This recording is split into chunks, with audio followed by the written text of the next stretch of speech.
Mixtapes and DVDs is my era. Facts. We did it better. Yep. Pelly leathers, Facts. ACG boots.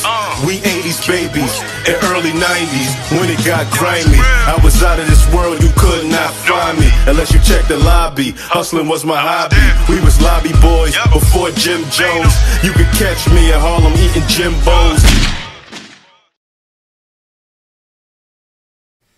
DVD era TV back at y'all with another one. Y'all know the slogan. Let's get straight into this one.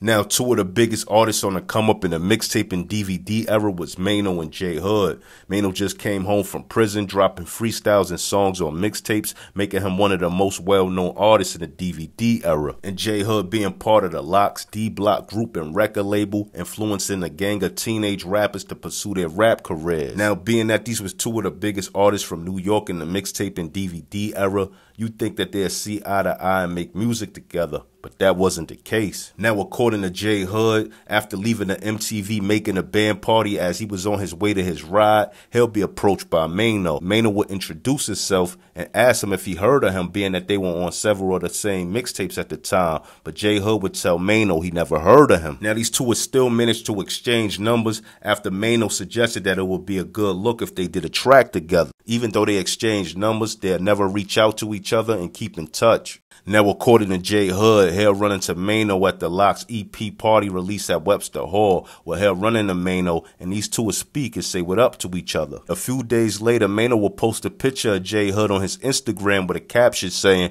"Where the F is this dude at? LOL." Now, J Hood would comment on his post of Maino saying, "I just seen you at the Lox EP release. What's this about?" Now, after J Hood comment on his post of Maino getting at him, he'll let his ego get the best of him and he'll reach out to someone to get Maino on the phone so he can ask Maino why he came at him on IG. Now, after going through a few channels, J Hood and Maino will finally get to speak to each other on a conference call, and basically J Hood got a chance to ask Maino about his IG post and ask him if it was any problems. Now, supposedly Maino told J Hood that he didn't have a problem and these two got a chance to squash any possible issues in the future that day. After all of this happened, he realized him and Maino was actually smashing the same female who was a video vixen. Now, supposedly after a long night of J Hood and his female drinking and having a good time, J Hood would pick up her phone thinking it was his. Now, according to J Hood, he realized it was the female phone he had, but he still looked through her messages where he ran across a message from Maino where Maino was basically shading him.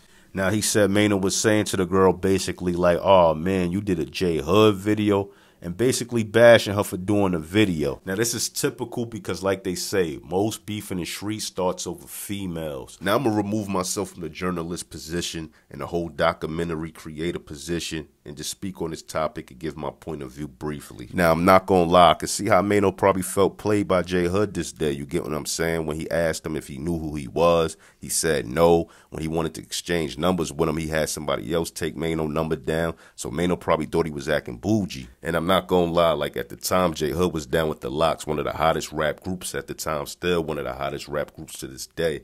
So he could have been just a little bit big-headed. Now, if Maino was pillow talking or talking about him to a female, I don't agree with that, but J Hood said they spoke, they good, so it is what it is. Now, I want to thank everybody that support the channel, everybody that tune in, everybody that share a video, like a video, watch a video. I appreciate it all. The channel was growing every day, and we doing our numbers. Now, next year, we're going to switch some things up as far as content. We're going to start doing some interviews, and we're going to get into some other stuff. I got a lot of surprises for y'all. So, basically, that wraps it up for all my videos in 2023. I'll be back at y'all with some exclusive content in 2024. Happy New Year. But anyway, if you're a fan of these old hip-hop stories, tell a friend and tell a friend about my page. Like, comment, subscribe, and more exclusive content coming. And I'm out. One.